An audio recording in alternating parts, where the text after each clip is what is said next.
आज हम पढ़ने वाले हैं role of human resource department. देखा गया है कि यूजीसी नेट में इस टॉपिक से related on end of questions पूछे गए हैं और इससे पहले मैंने अपना ह्यूमन रिसोर्स से रिलेटेड एक वीडियो और अपलोड किया है जिसमें कि मैंने आपको concept of human resource management बताया है। जिन लोगों ने मेरा वो वीडियो नहीं देखा है तो उसका लिंक मैंने डिस्क्रिप्शन बॉक्स में दे के रखा है। तो आज हम स्टार्ट करने जा रहे हैं role of human resource department. तो स्टूडेंट्स देखिए, बहुत ही ईजी सा टॉपिक है और बहुत ही ईजीली आपको समझ में आ जाएगा। ह्यूमन रिसोर्स जो होता है वो हर एक ऑर्गेनाइजेशन के लिए इम्पॉर्टेंट होता है, बट किस तरह का ह्यूमन रिसोर्स डिपार्टमेंट होगा हमारे एक ऑर्गेनाइजेशन में, ये डिपेंड करता है कि हमारा ऑर्गेनाइजेशन किस तरह का है। स्मॉल ऑर्गेनाइजेशन यूनिट है कि लार्ज ऑर्गेनाइजेशन यूनिट है। जैसा कि इसके अंदर लिखा है, the place of HR department in total organisation setup depend upon the unit of small और लार्ज। अगर हमारे यहाँ स्मॉल स्केल बिजनेस है तो उस तरह का हमारा ह्यूमन रिसोर्स डिपार्टमेंट होगा, और अगर लार्ज स्केल है तो उस तरह का ह्यूमन रिसोर्स डिपार्टमेंट होगा। In many small organisations there is a no separate department to coordinate the activities relating to the personnel. अब कई बार क्या होता है, जो छोटी दुकानें होती हैं उनका आपने देखा होगा कि कोई एक सेपरेट डिपार्टमेंट नहीं होता जो कि ह्यूमन रिसोर्स को कोऑर्डिनेट करता है। वहाँ पे क्या होता है, जो ओनर होता है वही बेसिकली सारे डिसीजंस लेता है कि मेरे को किस पर्सन को रिक्रूट करना है, किस पर्सन को हटाना है, किसको ट्रेनिंग प्रोवाइड करनी है, किसको प्रमोशन देना है, किसको रिटायरमेंट देना है। अगर मेरा जो बिज़नेस है वो बहुत ही स्मॉल स्केल है, अगर मेरा बिज़नेस क्या है बहुत ही स्मॉल स्केल है, तो वहाँ पे भी जो एक्टिविटीज़ होंगी ह्यूमन रिसोर्स से रिलेटेड उसके लिए कोई सेपरेट डिपार्टमेंट नहीं होगा। वो जो एक्टिविटीज़ है वो कौन करेगा, वो खुद ओनर मैनेज करता है। अब आगे देखिए क्या लिखा है, in fact there may not be any HR managers at all. यानी स्मॉल स्केल इंडस्ट्रीज़ में एचआर मैनेजर्स या स्मॉल शॉप्स में एचआर मैनेजर्स नहीं होते। सम पर्सनल सर्विसेज में बी हायर्ड फ्रॉम आउटसाइड। और अगर हमें किसी प्रोफेशनल की सर्विस चाहिए तो हम बाहर से हायर्ड कर लेते हैं। अब जैसे कि अगर मेरी एक शॉप है और मेरे को अपने अकाउंट्स दिखाने हैं या अकाउंट्स बनवाने हैं या इनकम टैक्स फाइल कराना है, तो मेरे को सीए की प्रोफेशनल सर्विसेज चाहिए होंगी, तो मैं क्या करूँगी, उसे हायर कर लूँगी। Instead of appointing a CA for a whole year, what I will do, I hire the service of the CA। तो स्मॉल स्केल ऑर्गेनाइजेशन में क्या होता है, जो ओनर या मैनेजर्स होते हैं वही एचआर डिपार्टमेंट को संभालते हैं। जैसा कि आप इसमें भी देख रहे होंगे कि एक ओनर और मैनेजर है, वही सारे काम कर रहे हैं। प्रोडक्शन का भी वही, सेल्स मैनेजर भी वही है, ऑफिस मैनेजमेंट और अकाउंटेंट भी वही है। तो पहले जो पर्सनल डिपार्टमेंट है वो हेल्थ एंड हैप्पीनेस कहा जाता था उसको। अब पर्सनल डिपार्टमेंट को चेंज करके ह्यूमन रिसोर्स डिपार्टमेंट या ह्यूमन रिसोर्स मैनेजमेंट का नाम दे दिया है। ठीक है, तो पहले जो पर्सनल डिपार्टमेंट होता था वो ये सारी चीज़ें प्लान नहीं करता था, वो सिर्फ पिकनिक, वेकेशन, शेड्यूल्स और रिटायरमेंट्स ही प्लान करता था। अब देखिए कि लार्ज स्केल ऑर्गेनाइजेशन में क्या होता है। लार्ज स्केल ऑर्गेनाइजेशन में एक मैनेजिंग डायरेक्टर होता है और वो क्या करता है, he command the status equal to that of any executive. और जैसा कि आप देख रहे हैं कि लार्ज स्केल है तो ये एक है चेयरमैन और MD, और इसके नीचे आते हैं, अगर हमारा प्रोडक्शन डिपार्टमेंट है तो उसका एक डायरेक्टर होगा, फाइनेंस का एक डायरेक्टर होगा, पर्सनल या ह्यूमन रिसोर्स मैनेजमेंट का एक डायरेक्टर होगा, मार्केटिंग डिपार्टमेंट है तो उसका एक डायरेक्टर होगा, और रिसर्च एंड डेवलपमेंट है तो उसका एक डायरेक्टर होगा। तो ये जितने भी डायरेक्टर्स हैं ये किसके लिए लायबल होंगे, ये एक मैनेजिंग डायरेक्टर के लिए लायबल होंगे। तो लार्ज स्केल ऑर्गेनाइजेशन में क्या होता है, जो एक मैनेजिंग डायरेक्टर होता है उसके अंडर बहुत सारे डायरेक्टर्स काम करते हैं, और इन डायरेक्टर्स के अंदर जो है वो बहुत सारे एग्जीक्यूटिव्स या सबऑर्डिनेट्स काम करते होंगे। तो वो सबऑर्डिनेट्स इस डायरेक्टर के लिए लायबल होंगे और ये डायरेक्टर जो है वो MD या चेयरमैन के लिए लायबल होगा। तो ये तो हो गया लार्ज स्केल ऑर्गेनाइजेशन का जो डिपार्टमेंट होता है, बट इनसे रिलेटेड क्वेश्चंस नहीं देखने को आते हैं। अब हम जो पढ़ेंगे उससे रिलेटेड बहुत सारे क्वेश्चंस हमारे यूजीसी नेट में आते हैं।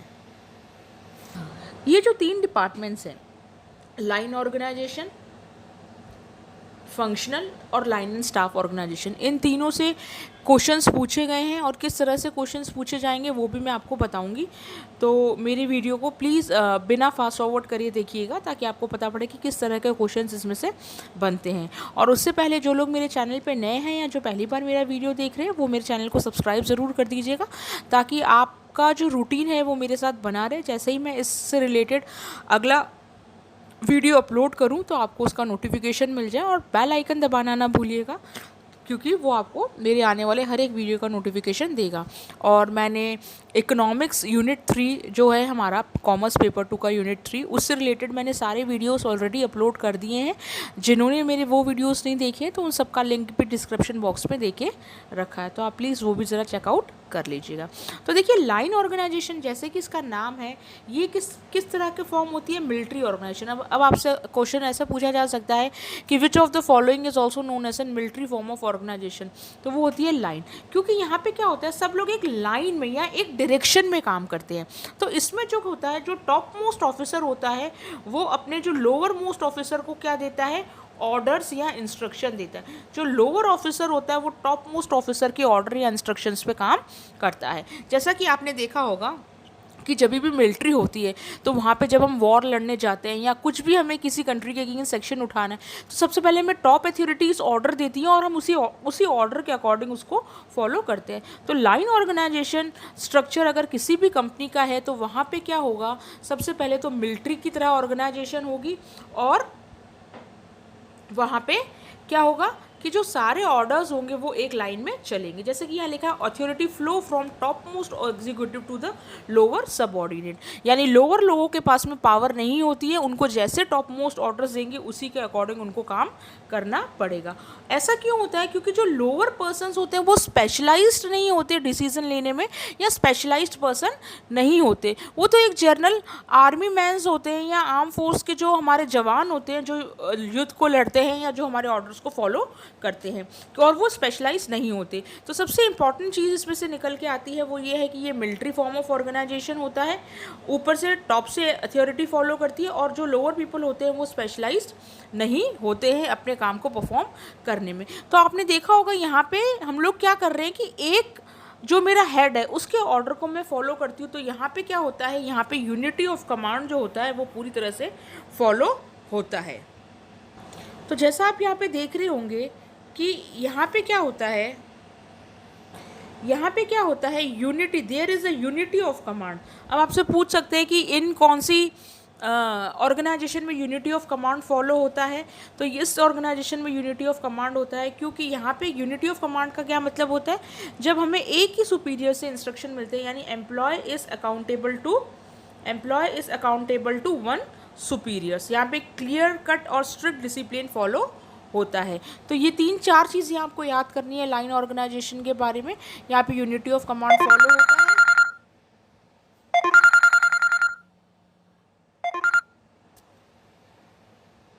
यहाँ पे यूनिटी ऑफ कमांड फॉलो होता है, क्लियर कट इंस्ट्रक्शंस होते हैं, और मिलिट्री तरह की ऑर्गेनाइजेशन होती है।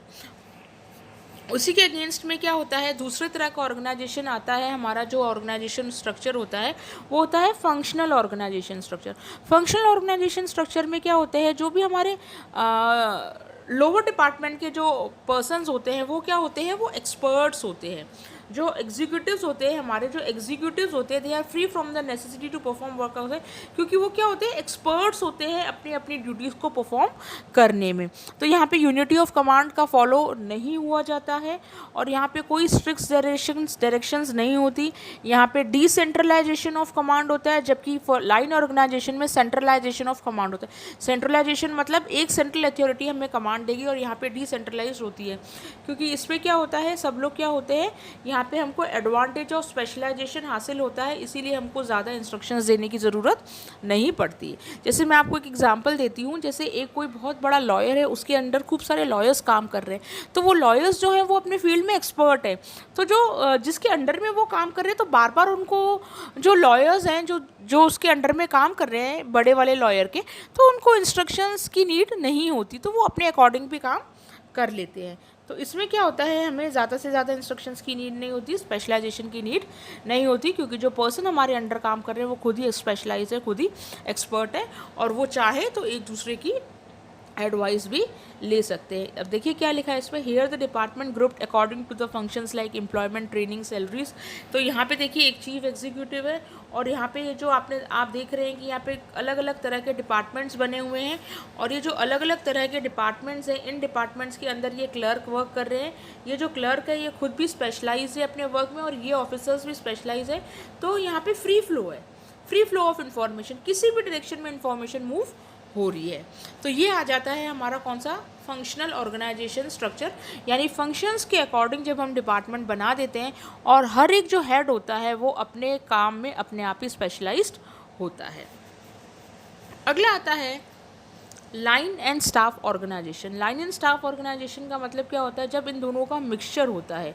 The organisation structure is basically that of line organisation but staff officer who are functional expert. अब इसमें क्या होते हैं, जो स्टाफ ऑफिसर होते हैं वो अपने काम में एक्सपर्ट होते हैं, तो वो क्या करते हैं, लाइन ऑफिसर्स को भी एडवाइस देते हैं। यानी एक लाइन में डायरेक्शन चलेगा बट इस लाइन के अंडर जो ये स्टाफ काम कर रहे हैं ये एक्सपर्ट्स हैं। ये कौन है, ये एक्सपर्ट है। तो ये क्या कर सकते हैं, ये लाइन ऑफिसर को क्या कर सकते हैं, एडवाइस दे सकते हैं। तो ये होता है line and function staff organisational structure. अगली तरह का आता है सेंट्रलाइज्ड एचआर डिपार्टमेंट। सेंट्रलाइज का मतलब क्या होता है, the centralise staff in a human resource function is responsible for performing an specialised function. यानी जहाँ पे कि एक स्पेशल फंक्शन के परफॉर्म करने के लिए एक स्पेशल डिपार्टमेंट होगा, जैसे human resource planning, recruitment, salary, training and development. ठीक है, तो ये सारे काम कौन करेगा, ये सारे काम ह्यूमन रिसोर्स डिपार्टमेंट करता है।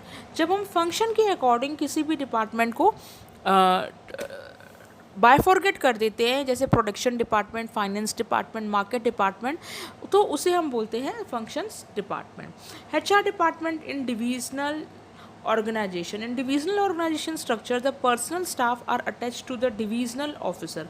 यानी डिविजनल का मतलब ये है कि जैसे मेरी खूब सारी डिवीजन्स हैं, यानी एक बिजनेस मेरा राजस्थान में ऑपरेट कर रहा है, एक मेरा जो यूनिट है वो यूपी में ऑपरेट कर रहा है, एक जो मेरा यूनिट है वो एमपी में ऑपरेट कर रहा है। तो ये क्या होंगे, डिफरेंट डिफरेंट डिवीजन्स होंगे और जो भी मैनेजर होगा, जो भी मैनेजर रिस्पॉन्सिबल होगा वो एक पर्सनल डिवीज़न के लिए होगा। यूँ नहीं कि अगर मैंने राजस्थान डिवीज़न को ऑपरेट करने के लिए कोई मैनेजर अपॉइंट कर दिया तो वो मेरा यूपी का ब्रांच भी देखेगा और एमपी का ब्रांच भी देखेगा, ऐसा नहीं। तो वो एक लोकल डिवीज़न का मैनेजर होगा, यानी वो लोकल एक डिवीज़न को ही संभालेगा। अगला आता है मैट्रिक्स ऑर्गेनाइजेशन। बहुत इंपॉर्टेंट है, बहुत ही ज़्यादा इंपॉर्टेंट है, बहुत बार क्वेश्चन इससे पूछे गए हैं। तो मैट्रिक ऑर्गेनाइजेशन वो स्ट्रक्चर होता है जहाँ पे कि क्या होता है, पर्सन जो होता है दो सुपीरियर्स के ऑर्डर को फॉलो करता है। यानी अगर एक लार्ज स्केल ऑर्गेनाइजेशन है जहाँ पे प्रोडक्शन डिपार्टमेंट भी है, फाइनेंस डिपार्टमेंट भी है, मार्केटिंग डिपार्टमेंट भी है, जब दो डिपार्टमेंट्स अलग अलग जैसे फाइनेंस डिपार्टमेंट और मार्केट डिपार्टमेंट मिलकर किसी एक प्रोजेक्ट पे काम कर रहे हैं तो उन दोनों डिपार्टमेंट्स के दो सुपीरियर हेड्स होंगे और जो भी उनके अंडर काम कर रहे हैं तो वो दोनों ही जो लायबल होंगे वो उन दोनों फाइनेंस और मार्केटिंग डिपार्टमेंट के हेड के अंडर जो भी उनके मैनेजर्स हैं जो उनको इंस्ट्रक्शंस दे रहे हैं उनके लिए लाइबल होंगे। तो यहाँ पे जो एम्प्लॉय होता है वो टू सुपीरियर्स के अंडर काम करता है और जैसे ही वो प्रोजेक्ट ओवर हो जाता है तो वापस वो डिपार्टमेंट सेपरेट हो जाते हैं और वो एज अ सिंगल डिपार्टमेंट की तरह काम करते हैं। तो मैट्रिक्स ऑर्गेनाइजेशन में क्या होता है, दो डिपार्टमेंट मिलकर जब एक प्रोजेक्ट पे काम करते हैं तो जितने भी लोग उनके अंदर काम करते हैं तो वो दोनों डिपार्टमेंट के हेड्स के ऑर्डर्स एंड इंस्ट्रक्शंस के लायबल होते हैं। तो every employee has a two superiors. तो यहाँ पे हर एम्प्लॉय के क्या हो जाएंगे, two superiors and one chain of command is a functional head and other is a project head. यानी एक तो प्रोजेक्ट हेड होगा और एक फंक्शनल हेड होगा। तो इससे क्वेश्चन ऐसा पूछा जा सकता है कि किस ऑर्गेनाइजेशन में यूनिटी ऑफ कमांड नहीं होती, मैट्रिक्स ऑर्गेनाइजेशन में यूनिटी ऑफ कमांड नहीं होती क्योंकि यहाँ पे हमें ऑर्डर्स दो सुपीरियर से मिलते हैं। ऐसे भी पूछा जा सकता है कि every employee has liable for the two superiors in which type of organisational structure, तो वो भी और मैट्रिक्स ऑर्गेनाइजेशनल स्ट्रक्चर होता है। तो ये एक पर्टिकुलर प्रोजेक्ट के लिए फॉर्म होता है और जैसे ही वो प्रोजेक्ट ओवर हो जाता है तो ये क्या हो जाते हैं, सेपरेट हो जाते हैं। अगला आता है हमारा आउटसोर्सिंग। आउटसोर्सिंग का मतलब होता है कि ऐसा काम जो हम क्या करते हैं अपनी ऑर्गेनाइजेशन में नहीं करते जबकि उस काम को हम क्या कर देते हैं, बाहर से हायर कर देते हैं। तो देखिए इसमें क्या लिखा है, work of another organisation in that work can be perform more efficiently, क्योंकि वो काम हम लोग एफिशिएंटली नहीं कर सकते, इसीलिए हमने क्या किया, बाहर से किसी टीम को हायर कर दिया। सपोज़ एग्जांपल देती हूँ, अगर मेरी एक इवेंट्स की कंपनी है और मैंने किसी वेडिंग का इवेंट उठाया, तो मैं इवेंट्स के सारे काम करती हूँ, decoration, flower decoration, light, sound, tent, photography, but मेरे पास क्या है, कैटरिंग की सर्विस नहीं है। तो कस्टमर क्या बोलेगा कि मेरे को सब चीज़ें एक जने को ही देनी है ताकि मेरा हेडेक जो हो जाए वो फ्री हो जाए। तो अब अगर वो मेरे को कैटरिंग की सर्विसेज के लिए भी बोलता है, फूड प्रोवाइड करने के लिए भी बोलता है, जो कि मेरी कंपनी नहीं करती, तो मैं क्या करूँगी, उस एक पर्टिकुलर वर्क को बाहर से आउटसोर्स करूँगी। यानी मेरी कंपनी क्या करेगी, किसी बाहर की कंपनी को ये वाला काम दे देगी और वो जो है वो कैटरिंग की सर्विस उनको प्रोवाइड कर देगा। तो उनका एक पूरा इवेंट एक ही पर्सन से ऑर्गेनाइज हो जाएगा और उस पर्टिकुलर पर्सन की जो प्रॉब्लम भी है वो सॉल्व हो जाती है। अगर जो कंपनी वो पर्टिकुलर काम नहीं करती और वो काम जब वो बाहर वाले लोगों से कराती है, तो उस चीज़ को हम बोलते हैं आउटसोर्सिंग। तो ये डिफरेंट फॉर्म्स ऑफ ऑर्गेनाइजेशन है, इसे रोल ऑफ एचआर डिपार्टमेंट भी बोलते हैं, और ये डिफरेंट फॉर्म्स एग्जाम्स में आपके पूछे जाते हैं। तो स्टूडेंट्स प्लीज़ आप इसको अपने नोटबुक पे प्लीज़ नोट्स बनाते जाइए हर एक चीज़ के, जो भी मैंने बोला है, और इससे रिलेटेड जब हम लास्ट 10 ईयर्स के क्वेश्चंस करेंगे एक साथ, तब मैं आपको वापस रिवाइज़ करूँगी कि मैंने आपको अपने लेक्चर में बताया था कि इस टाइप के क्वेश्चंस पूछे जाते हैं, और देखिए इसी टाइप के क्वेश्चंस एग्ज़ाम में हमारे आए हैं। तो प्लीज़ ये आपके लिए बहुत बेनिफिट रहेगा। और जो लोग मेरे चैनल पे नए हैं या जो मेरा वीडियो पहली बार देख रहे हैं, तो वो मेरी वीडियो को सब्सक्राइब करना ना भूलें, और मैं जल्दी इसके नेक्स्ट पार्ट्स भी अपलोड कर दूँगी। तो please subscribe, share and like my channel, and don't forget to press the bell icon. It will give you the notification of all the upcoming videos. Thank you so much, and have a nice day.